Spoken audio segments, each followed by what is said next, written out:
Good morning.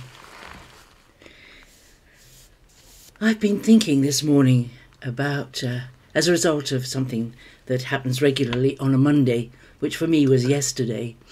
It's Tuesday morning here where I am. And on a Monday morning, I go to a bridge playing group. And I'm one of the leaders of the group.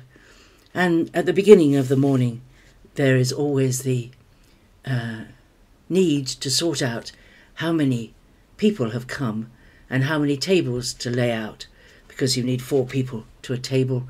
And we have, yesterday morning we had 21 people there, which means we had 5 tables. 5 tables of 4 and an extra person.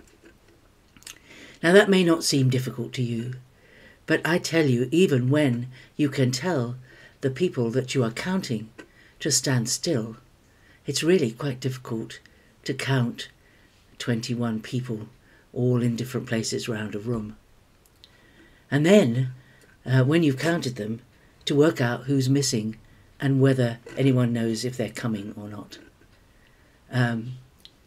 Now that may not seem like a big thing to you, but I was thinking, that led me on to thinking about the shepherd with 100 sheep. And the sheep would not be standing still, I'm afraid. They wouldn't stand still, they would be moving. And even to remember the names of 100 sheep, to recognize them, and to be able to work out that one was missing. Not only that one was missing, but which one was missing. I found it difficult enough with 20 or 21 people, to work out who was not there, who was missing. And I was thinking with wonder at the care that God provides for us as our shepherd. In John 10, it says in verse 3, the sheep hear his voice, and he calls his own sheep by name and leads them out. And then that led me to thinking about how regularly a shepherd needs to check on his sheep and to feed them every day, to keep them fed, keep them in good pastures. And into my head came that wonderful verse from Isaiah 40, verse 11. He shall feed his flock like a shepherd. You know, sometimes we worry whether we're doing okay, but actually so many of the verses about God's care for us make God the person who is proactive.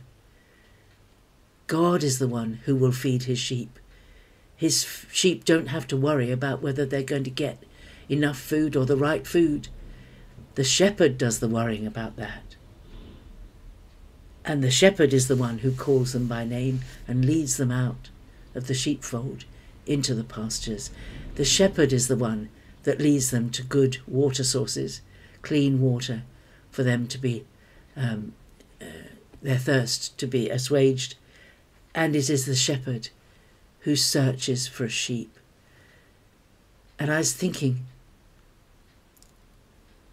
of the time and effort and concentration it takes to find a sheep in a landscape. You don't know where the sheep has gone. No idea. All you know is that it's missing. That sheep is missing. And the shepherd searches.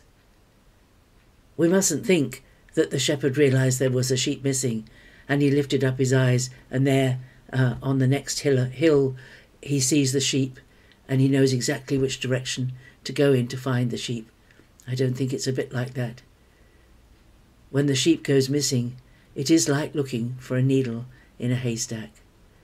But the good shepherd searches for the missing sheep until he finds it. He doesn't give up. And that is such a comfort for all of us who have loved ones and friends who don't know him, don't know Jesus, don't know the Good Shepherd, we can be assured that even if they don't look as if they're looking for Jesus, Jesus is looking for them. Jesus is seeking the lost.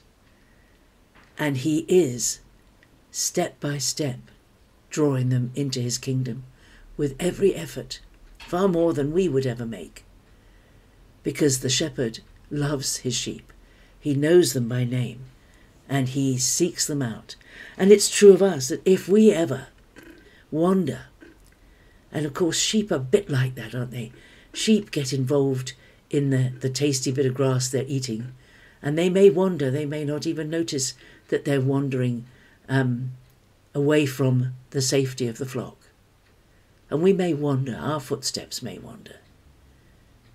But the Good Shepherd will bring us back. And he wants us to come back, and he's not angry with us for wandering.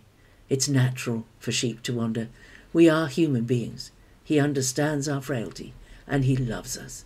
And he is the Good Shepherd who calls us by name. He is the Good Shepherd who leads us, who feeds us, and who rescues us when we need rescuing. And sometimes our own foolishness puts us in dangerous positions. But if we keep our eyes focused on Jesus, he will make sure that we get to where we're going safely. He will lead us. Let's make sure that we listen to the voice of the shepherd and follow him. John 10, verses 1 to 18 are wonderful to read, to remind yourself of the care of the Good Shepherd. Have a great day. See you tomorrow. Bye-bye.